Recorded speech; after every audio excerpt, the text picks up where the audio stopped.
महाराष्ट्रात सगळ्यात जास्त मताधिक्याने निवडून या.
लोकसभा निवडणुकीचा बिगुल जो आहे तो वाजलेला आहे आणि चौथ्या टप्प्यातील निवडणुका होणार म्हणजे त्या बीड येथील.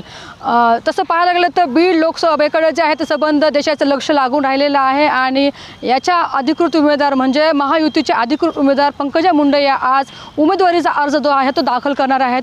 त्या परळी येथून निघाल्या देखील आहेत. त्यांनी स्वर्गीय गोपीनाथराव मुंडे यांच्या जे आहे ते स्मृतीस्थळाचं आणि त्या ठिकाणी समाधीचे जे आहे ते दर्शन घेतलेलं आहे. पंकजा मुंडे त्या ठिकाणी सहपरिवार आहेत आणि त्या ठिकाणी त्या थोडा भाऊकसुद्धा झालेल्या दिसून आलेल्या आहेत. काही वेळानंतर त्या बीड येथील जिल्हाधिकारी कार्यालयात एका ठिकाणी येऊन उमेदवारीचा अर्ज दाखल करणार आहेत. त्यानंतर एक भव्य अशी महारॅलीचे देखील या ठिकाणी आयोजन केले असल्याचे या ठिकाणी सांगण्यात आलेलं आहे आणि त्यानंतर जे आहे ते शक्तीप्रदर्शन करत पंकजा मुंडे बीड येथील माने कॉम्प्लेक्स परिसरामध्ये जे आहे ते जाहीर अशी भव्य अशी सभा या ठिकाणी जे आहे ते घेणार आहेत आणि या सभेचं आपण पाहू शकतो सध्याला तयारी जी आहे ती अंतिम टप्प्यात आलेली आहे आणि या ठिकाणी पंकजा मुंडे यांना ताकद देण्यासाठी जे आहे ते महायुतीसह घटक पक्षाचे देखील जे नेते आहेत, पदाधिकारी आहेत, आमदार आहेत, त्यांना मानणारा जो वर्ग आहे तो देखील मार्गस्थ झालेला दिसून येत आहे. बीडमध्ये दाखल होताना दिसून येत आहे. जागोजागी जे आहेत ते कार्यकर्त्याचे जथ्थे दिसून येत आहेत आणि सायंकाळी 6च्या सुमारास जे आहे ते पंकजा मुंडे जे आहे ते सभेला जे आहे ते संबोधन करणार आहेत आणि या सभेमध्ये पंकजा मुंडे नेमकं काय बोलणार याकडे मात्र राज्यासह देशाचं लक्ष लागलेलं आहे. कॅमेरा पर्सन संजू ब्रायसह सुकेश नाईकवाडे, टाइम्स नाव मराठी, बीड.